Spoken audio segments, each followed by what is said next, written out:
Welcome to the Joy Prescription podcast, where we explore the intersection of faith, health, and lifestyle medicine. I am so pleased to introduce today's special guest, Lori Ann Wood. She's the author of Divine Detour, The Path You Never Choose Can Lead to the Faith You've Always Wanted. Welcome, Lori Ann. We're so pleased that you're here. Oh, thank you for having me. I'm thrilled to be here. Yeah. Our first guest on season 3 of the Joy Prescription podcast. So before we dive into these deep topics we have for you today, Lori Ann, could you give our listeners a glimpse into your day-to-day life there in Bentonville, Arkansas?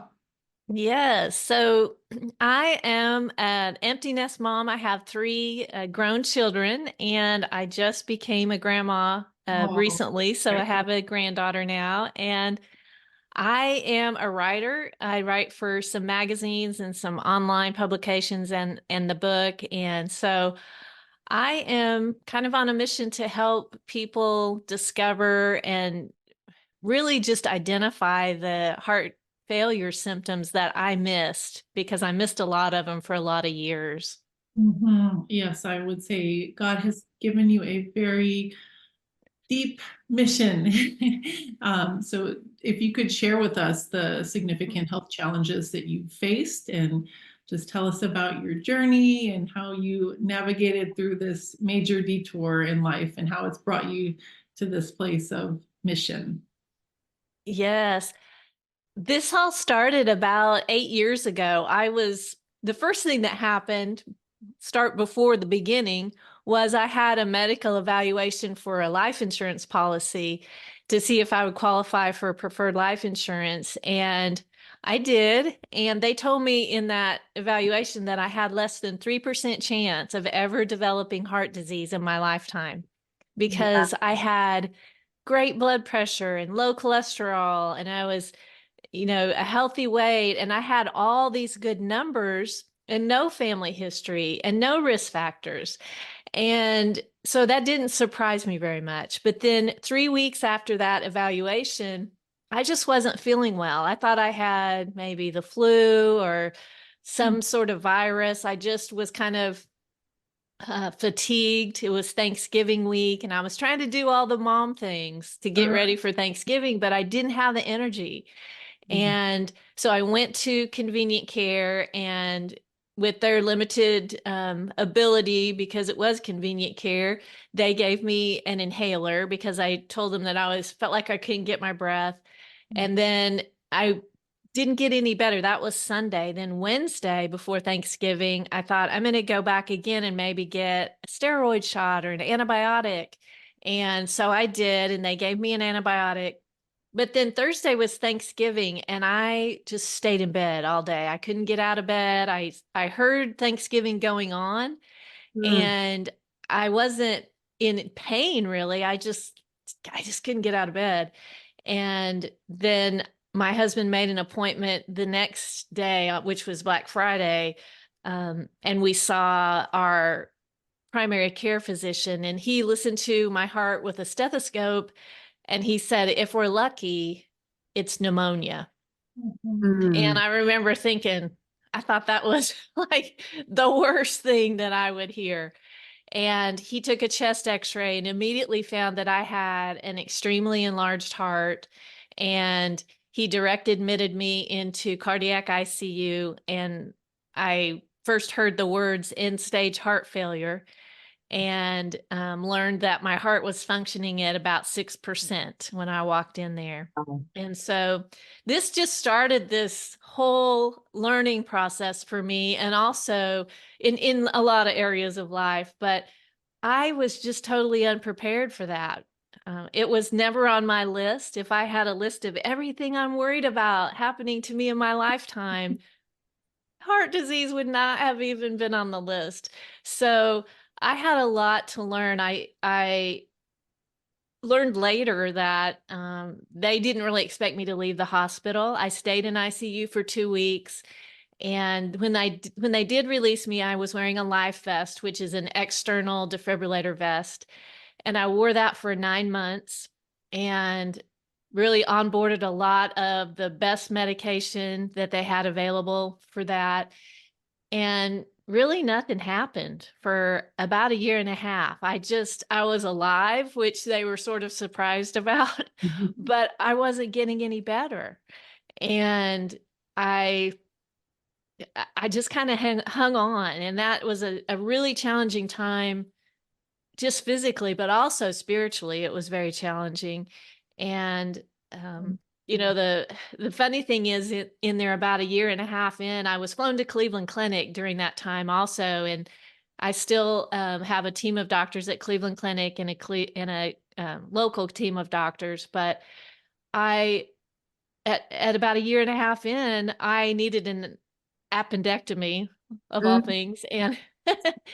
they they were like, "Oh, nobody's gonna do surgery on you with that heart functioning at 6%." And they were just scratching their heads. What are they gonna do with this poor woman who needs her appendix out immediately? But no one wanted to do it. And they couldn't figure out what to do. And they decided to do an echocardiogram of my heart, which is how they determine usually the heart function. And at that moment, my heart was functioning at near normal. Amazing. And we were Wow. just as I think I was more shocked at that point than I was when I got my diagnosis. And that was in 2017. And I thought my story was over. I remember being wheeled into surgery going, "Ah, I got my life back.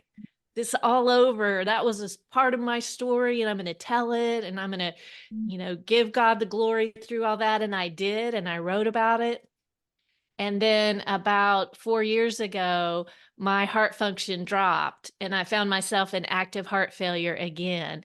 And so this up and down journey that I've been on is just kind of the nature of heart failure, I've learned. It's a chronic progressive disease and I manage it pretty well. Right now, in the last 9 months or so, my heart function has dropped twice and I'm at 20% now for my ejection fraction. But and I have a new internal device, and they've onboarded a couple new medications. But I manage really well. I'm a pretty high functioning heart failure patient, so um, learning a lot about a lot of areas of life and faith during that up and down journey.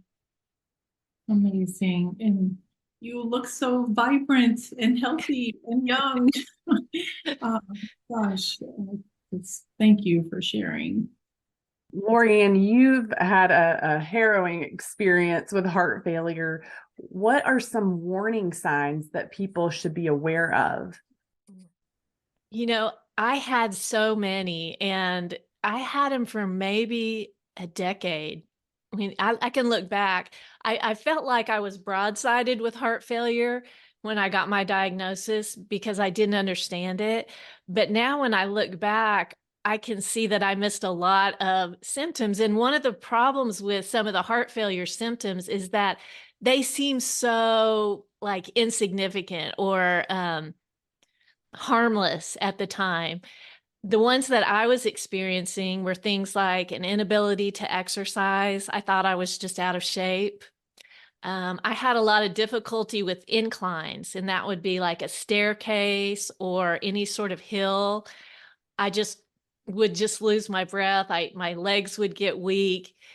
And again, I just thought, my husband runs marathons, my kids were in high school sports. I thought, I'm the one out of shape in the family. And that's why I'm the one lagging behind. When we're at the Grand Canyon or when we're on vacation, it's me. I'm out of shape. I'm going to do better. I had sort of wrapped in all of it. I had this shortness of breath that I don't even think I knew what that was when I first learned about the symptoms, but I had that for a decade. And unexplained weight gain that I later learned was just fluid retention. When Mhm. I was initially hospitalized, they drained 14 pounds of fluid from me in the hospital. And Wow. at first I was like, wow, that's a great way to lose weight. But It was really a terrible way to lose weight. Um, I also had like a rapid heart rate at, I taught college business classes for 25 years, and I also taught adult classes on mission trips for 10 summers. And every time I would get up and get ready to speak, I would feel my heart just pounding and pounding. But I thought that's what everyone felt, because people would say, "Oh, my heart was racing out of my chest," public speaking. But I Mhm. should have known after 25 years that, it shouldn't be shouldn't be doing that. And just a general level of fatigue that I you don't know because you've never been the age you are before. So you don't understand that level of fatigue. But I think maybe the funniest one that I had, or maybe the the sneakiest one, was I was listing all of these for my kids after my diagnosis because they don't think that it's genetic, but there may be a marker that hasn't been identified yet. And so I was sharing these with my children. I said, these are the symptoms. And there's another one that I didn't have, but you should be aware of. And that's a constant dry cough. And my youngest daughter said, "Mom, you've always had a constant dry cough. When we would lose you in a store, that's how we would find you. We'd just wait for you to cough." Oh my And goodness. I had so many of these things, when you look at them individually, they don't seem like much. A little cough, a little shortness of breath. I'm not in shape. And it's so easy to make excuses for them as they pop up individually. But when you look at them as a group, they become this really big thing. And I think one of the things I did that I didn't do that I wish I could go back and change is that I wasn't sharing all these things with my doctor completely and honestly in my annual exams, because I was just like, nah, that's my little fitness issue. It's not going to concern him. And if I had shared individually, then he would have been able to see, oh, there's a pattern here. There's something going on. And I think he would have caught it much earlier, and we would have had a better handle on it. Mhm. Thank Wow. you so much for sharing that, Lorianne. I know that is likely going to help somebody, one of our listeners, or a loved one, or a friend. It's just critical to know these signs of heart disease in women, which can be just subtle, and also women.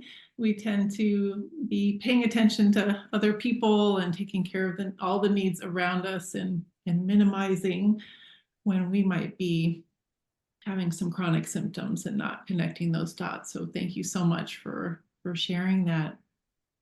And you have a free resource, your 5 symptom list. Yes, and although I just rattled off more than five, the five that are on my resource are the ones that I feel like are the sneakiest ones, because I list on there what they are and then what we can sometimes feel like they are. Like, oh, it's allergies. The little cough that I have is an allergy, or a virus, whatever. So that resource is kind of helpful because the most common ones, the ones that we really tend to ignore, are available on that. And it's just a free download that people can print off or just look at on their computer. And if not just for you, then, for someone that you care about, because my family was telling me to go to the doctor for a long time before I actually did about this. So those people that care about you and the people that you care about can make a huge difference as well. We'll be sure to make sure our listeners know how to get their hands on your free resource.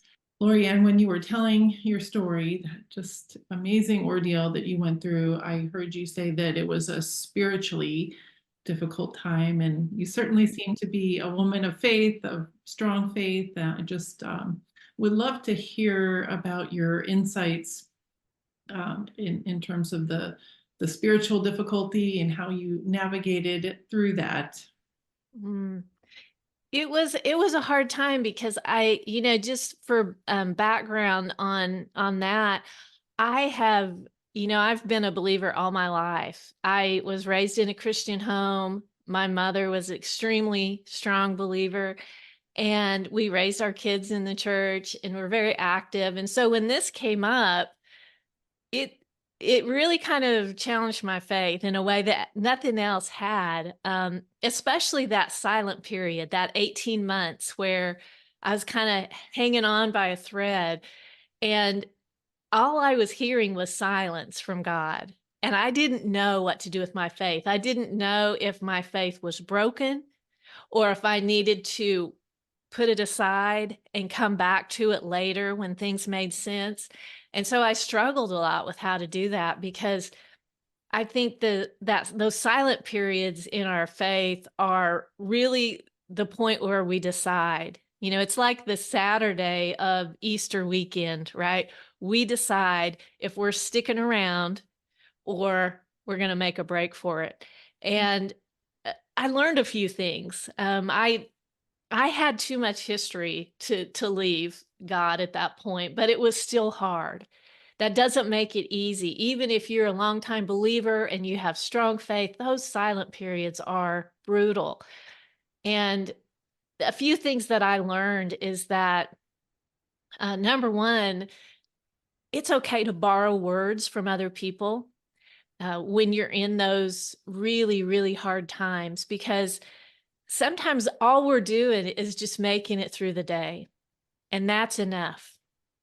And if you can get from morning to night in a day, and you're in a really hard place, sometimes that's enough. And so I was in those places and I was borrowing words from, uh, books and from podcasts and from um, authors that I trusted, because at first I wanted to go straight to scripture, but scripture just felt a little bit too rich is the word I would think. It just felt a little bit too challenging for me at that moment. And I needed to hear it through someone else's eyes for a little bit. And so I really leaned into a lot of writing and listening during that time. And another maybe unexpected one is that Christian music, and I love contemporary Christian music, and the lyrics of those songs could seep into my heart. I would get in my car to go somewhere and the radio would be on, and it was almost unintentional, but the Spirit was speaking to me through the speakers and saying some of the things that I wouldn't have even known how to put into words. So those became my prayer times. Those became the times that I was reaching out to God and being connected to Him. And anytime in those silent periods where you can find a lifeline, grab it, because that's going to keep you connected to God. And it may not be what your faith looks like for the rest of your life, but it's going to keep you in the game. It's going to keep you connected to Him. And so I would just encourage people to really find what that is. Whether, I had people praying for me around the clock. And so part of borrowing words was I was borrowing their prayers sometimes, because I would just be worn out from praying for myself. And they had signed up around the clock to pray for me, set their phone and it would pop up on their phone to pray for me. And some of them still are 8 years later, which is amazing. But that, I didn't realize how much that carried me through. Their prayers and knowing that they were praying for me really bridged my faith when it would have been so easy for it to just break apart. I was just thinking about asking you how the role of community impacted your journey in that time. So having a prayer support, that's a huge part. Are there any other ways that you found community to be a lifeline for you, or an encouragement you would have for someone else going through that silent, distant place with God, and where they might feel like they're experiencing some levels of isolation in their relationship with the Lord, how they might respond toward community during those seasons? Yeah, I think community was key for me because you feel when you get bad news of any kind, and my detour was a health detour, but you might lose a child or, your career falls apart and you feel so alone because it's happening to just you. It's not happening to everyone around you. It's happening to just you.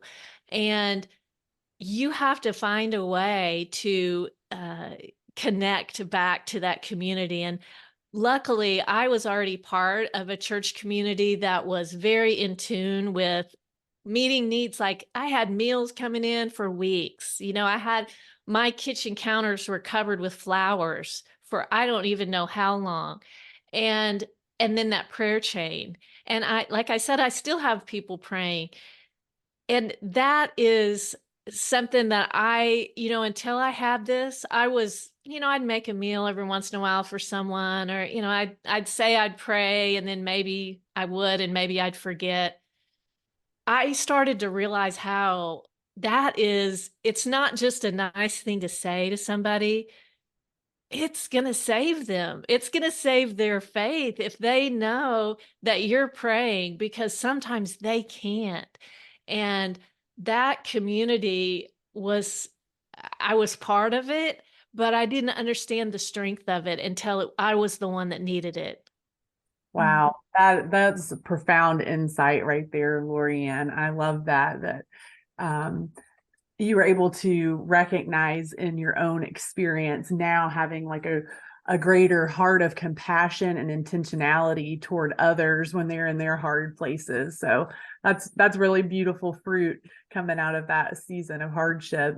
So one of the themes in your book, it touches on free will and surrender. So we're going to get into some of the nitty gritty now. How do you reconcile these concepts with the sovereignty of God? Ooh, this one, this one is so hard for me because my book actually has 3 sections in it, and I call them the 3 questions that every life eventually has to confront. And the third one is the question of control. And maybe I waited until the end because it was the hardest one, but it was the one that challenged me because I think as moms, we are fixers, we are doers, we are problem solvers. And when I came up against a problem I couldn't solve, and it didn't matter how much I researched, it didn't matter how much medication I was able to take, it didn't matter how many steps I walked, I couldn't control it. I could help it. And those things all did help my health journey. And it's part of the reason that I'm so high functioning. But it wasn't going to change the situation that I was in. And coming up against that realization was maybe one of the most difficult things I did. And I think about one of the essays in the book is called Mid-Race Joy, because as I mentioned earlier, my husband's a runner. And he would always tell me some of these running concepts, and he runs marathons, which is kind of like heart failure is a marathon. But I couldn't understand I'm not a runner, so I didn't understand all of that. But one of the ones that kind of hit me at one point, what he was talking about, is there's sort of this mid-race high you can get, apparently, if you run long enough, and it's, you reach a point where there's this sort of euphoria that you get. And when I was in this long race, and I still am in this heart failure journey, at one point I realized that I can't wait to the end of the race to be joyful or to worship. Because if I wait till the end of the race, it's too late. And God is just as real and powerful in the middle of the race as he is at the end of the race. And he deserves my devotion in the middle, maybe more than at the end. And when we can worship and we can recognize his sovereignty and his control and his, just his nature of being love, in the middle, in that hard middle part where nothing's happening, marriages are still teetering and diseases haven't been healed, that is when we truly worship, because we're worshiping God and we're not worshiping the result he gave us. When we can worship before our life comes back together, that's true worship. And that's one of the things I discovered about any long-term drawn out problem is it gives you the chance to find God and his care and his oversight in your life in a way that, if I had been healed that very first day in ICU, I wouldn't have discovered that truth. So those drawn out periods bring you to an understanding of God's sovereignty and his control and his care in your life. I was reminded recently of one of my favorite quotes, which is, "No winter lasts forever and no spring skips its turn." Just the hope for, the season of breakthrough that's, on the brink. But my husband is a horticulturalist and gardener. So like your husband with all the marathon connections, he has a lot of things about plants and garden connections. And we often talk about the seed, when it's planted, it's in this dark place before it sprouts. But then also what helps plants' roots really go deep and be firmly established is when there's stress on the plant, like weather, wintertime, cold, things like that. That's what actually causes those roots to shoot down deep and get secure and strong. And then they flourish in the spring. And so I'm seeing that visually through your experience of that hard, difficult road, causing your roots to go deeper in God and worship and establish that foundation that, like you mentioned, otherwise you wouldn't have had that opportunity, perhaps. Right. Yes, I love that. I love that. And I love it when there's something in nature that, God created and we see it in ourselves and we're like, oh, what a coincidence, right? But it's his plan and it's so beautiful and we can get so busy and so distracted that we don't see those things sometimes. Mm-hmm. Yeah. So I love your perspective on just choosing to celebrate and choosing to worship no matter the circumstances. And that's our, exhortation in the scripture too. Rejoice in all circumstances. And so I love that you have put that truth into practice and experienced that because, while we want so desperately for things to just go so right in our life in every way, it's those when we face the obstacles and the challenges that we really have growth opportunities that strengthen and shore up our faith in God, which helps us get to that finish line like you were talking about. And Lori, and I love that you came to joy in the middle of the race. That's similar to how this joy prescription was born in my life, is coming out of difficult, challenging times, and it's wish it could be some other way. Yes. that is how God works. And I'd love for you to unpack a little bit. You mentioned these 3 profound questions that every person has to face in their life. And could you unpack that for us a little bit? Share what the 3 questions. Sure. Yeah, I would love to. It's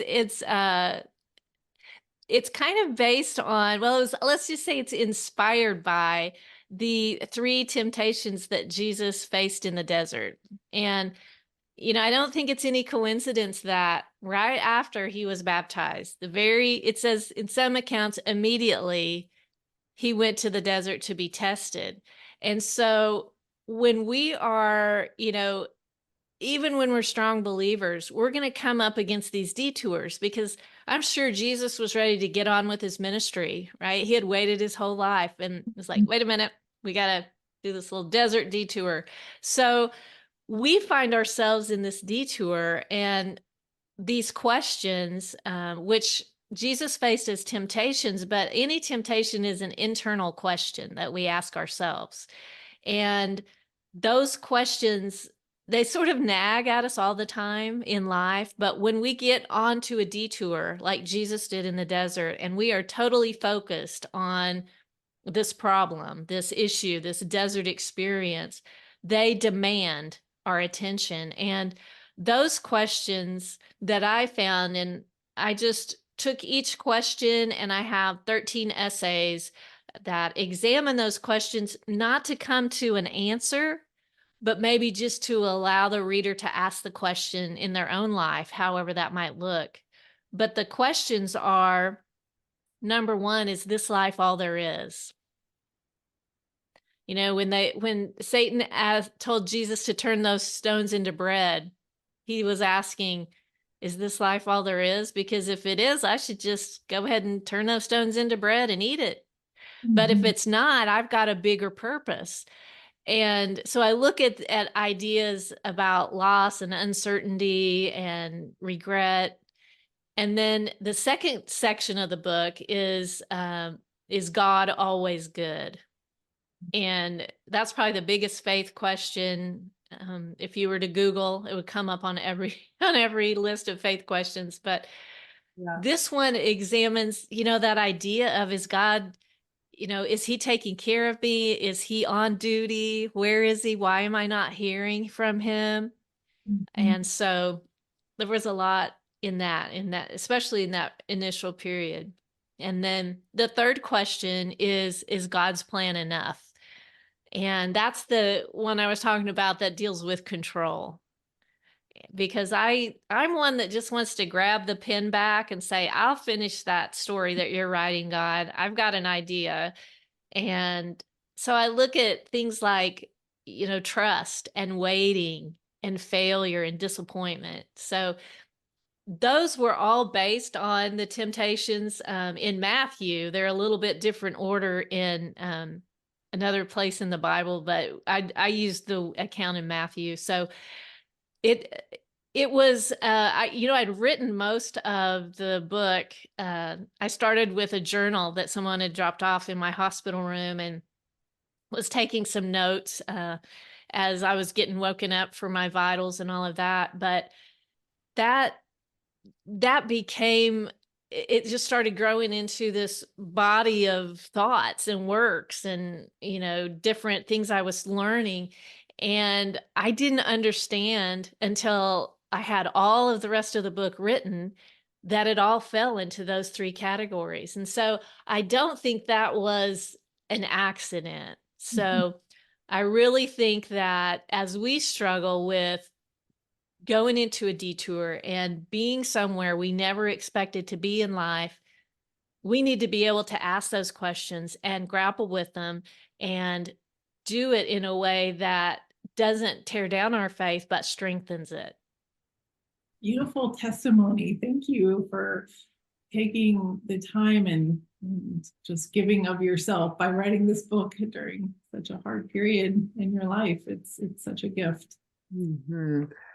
Yeah, and I love that what you're sharing about your experience is just how taking the time to grapple with things. I think that's so huge, and especially right now in our culture, we've heard it, the fast food culture. People want things fast, want their answers now, want this to come immediately. And the thing about faith is it is a process and it's a journey, and there is a amount of emotional and spiritual and mental energy that is exerted in the process of grappling with our faith and examining ourselves, examining our own motives, examining our beliefs, examining changes that we might need to make, and adopting a different way of thinking. And it takes effort. And sometimes, in our culture, I see people, they would just rather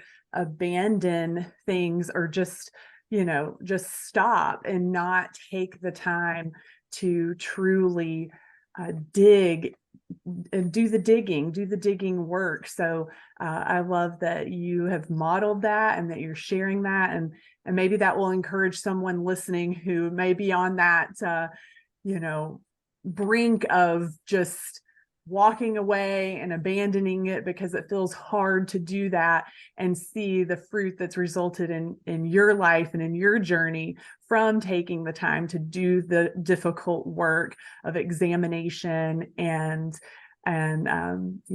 faith growing, and maybe that will encourage them to journey onward. I certainly hope so. I think as you were talking, one of the things maybe the biggest thing that I learned was that as I kept coming to God in those times that were hard, I kept asking him, and I, reiterated questions and lament over and over.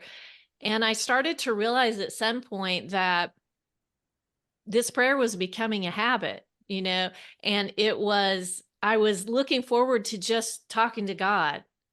And my mind was starting to shift, and I was not so much focused on the result as I was in just learning and communing with him.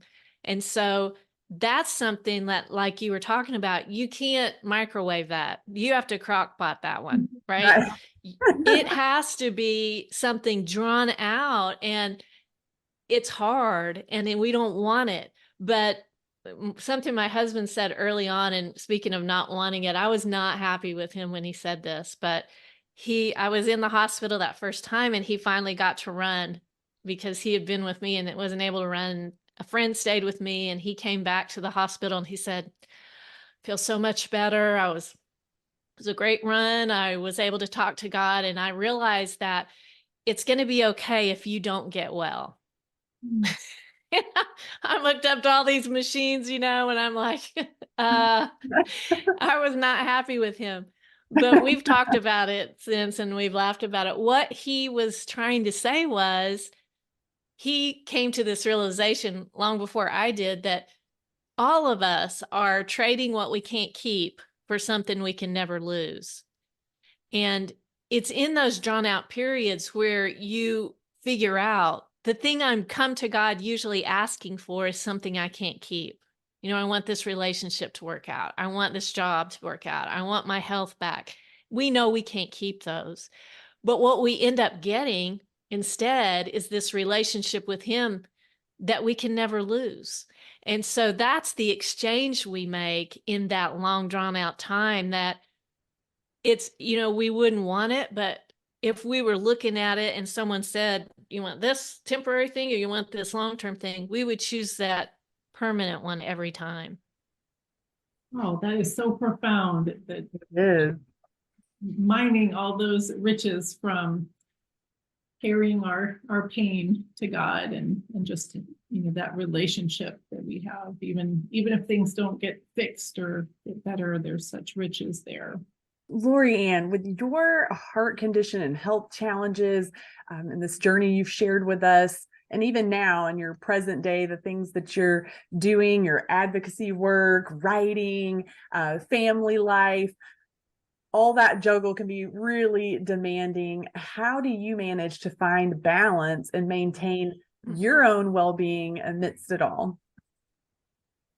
Yeah, I think this may have been the key to my pre-diagnosis life as well, but I think we have to realize that we can't really do everything. And one of the things that happens with heart failure is you need a lot more sleep, because your heart's just working hard all day, and you feel worn out because, boy, it's working hard. And on top of that, the medication I take causes fatigue. So I have a shortened uh, time during the day when I'm not resting. And I respect that. I've learned the hard way that if I don't get the rest that I need, which is a lot more than I needed before, I'm useless and I'm out for a few days. And so rest is huge. I have a very strict diet about how much sodium I can take in. And so that results in doing a lot of my own cooking and not eating out. And at first I was like, the kids left, and I was envisioning this thing where we'd go out to eat all the time. But it's turned out to be this really fun activity where we find new recipes. We buy, bought a bread maker or whatever. And it's been a great experience. So the diet is huge. That one is something that not only affects how I feel, but how much time I end up having to spend in the hospital. And also, I try to walk. I try to do 10,000 steps a day. I don't, that's kind of a goal that I shoot for and rarely get there, but I do watch that and am aware of that. And that's a big one. But maybe the biggest, I don't know if you call it a hack or not, but we were on vacation one time early on, and at the end of the vacation, and I was super tired, and we ended up going to this zoo, and we saw this creature that it was some sort of a like an oxen kind of thing, and its hair was just matted and sort of felt like it was falling off, and its head was hanging low, and the little sign on his fence said that he was a muskox. And I remember looking at him and saying, "That's how I feel right now. I feel like that muskox looks." And so now when, I have a bad day and they come out of nowhere, and I know they do for everybody in different areas of life, but I I can't do anything that day. I don't have the energy. I can't, I don't feel like I can get enough oxygen, whatever it is. And I just have to tell my husband I'm having a muskox day. Mm. And he's like, "I get it. I'm on it. You don't need to explain." And that it just helps so much because I don't have to say, "Well, I could do it, but I just don't." I just say, "You know what? It's a muskox day." And he gets it. So, having that built in is such a blessing to us in our relationship to be able to say that. And the whole family's starting to get it now. I love I that. love It's that sure too.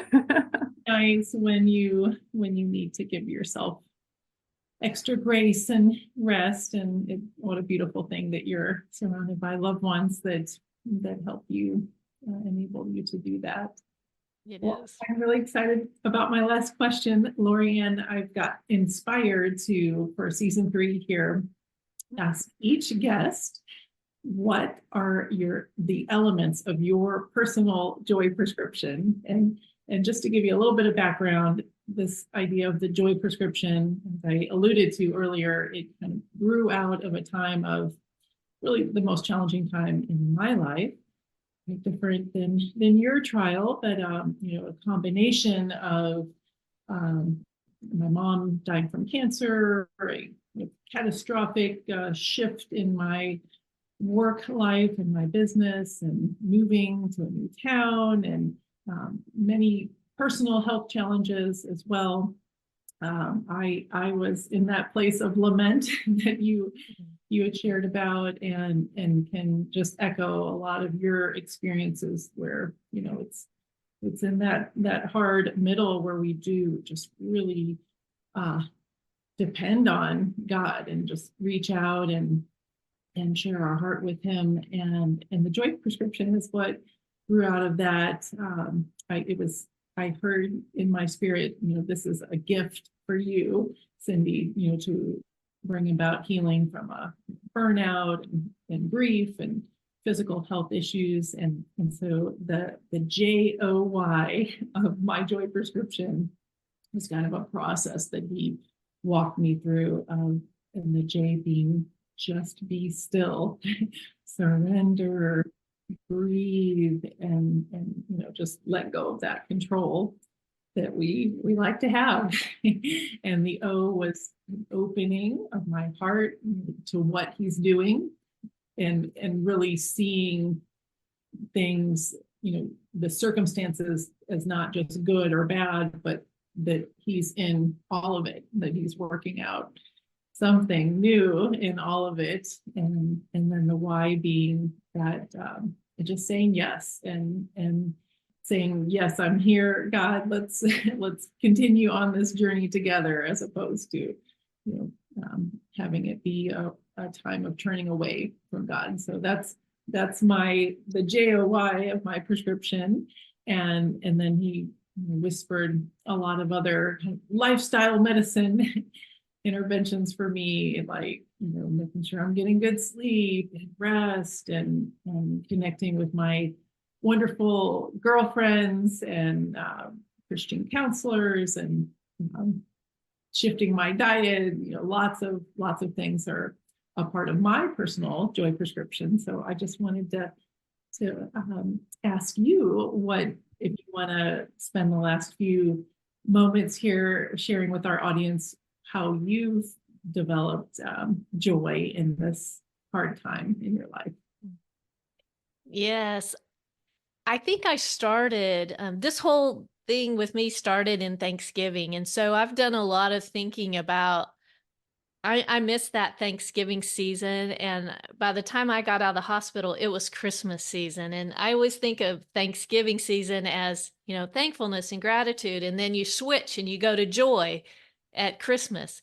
And so I went into the hospital, right before Thanksgiving, and came out and it was joy. And I kind of missed the gratitude that year. And so I've thought a lot about that, because and it's not my original idea, but someone had once said that, to get from what we call thankfulness to gratitude, thankfulness is just being, kind of spoken thankfulness, whether you're writing a thank you note or someone opens the door and you're like, thank you.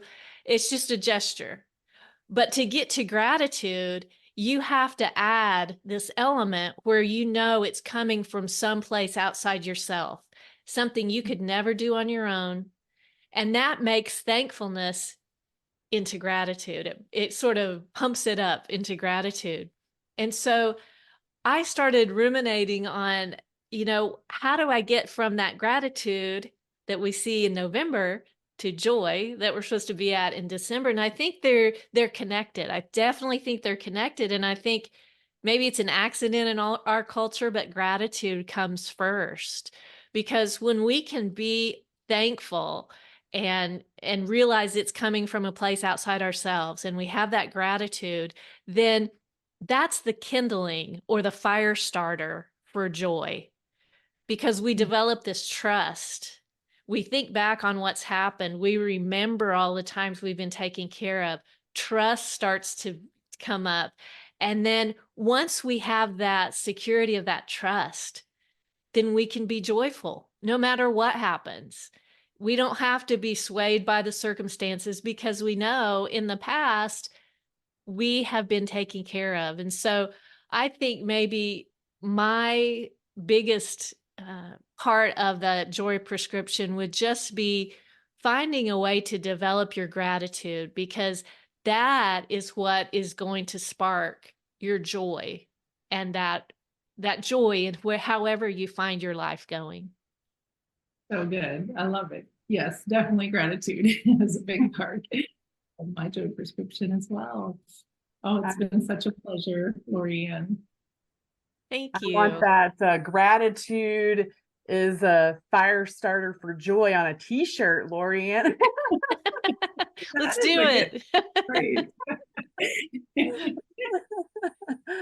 Lorianne, tell our listeners how they can connect with you and reach out, find out more about your writing, your books, and what you're up to. Yes, I would love to connect with anyone, no matter what kind of detour they're on. My website is loriannwood.com. And I have, aside from the heart failure warning signs, I have a few other resources that can help you with silence and gratitude. And I would love to share those with anyone. So those are available there. And my book's available. There's a books page on my website, but it's also available on Amazon, of course, and would love to connect with anyone that is interested. You can read the first chapter free on my books page of my website. So that would be great. And I'm Lorianne Wood on Instagram and Facebook, and I love hearing the stories of other people and how we can connect and how we overlap on our detours. Oh, fantastic. Thank you so much for your time and just sharing your beautiful journey with our listeners. It's been a pleasure. Thank you. Thank you for having me.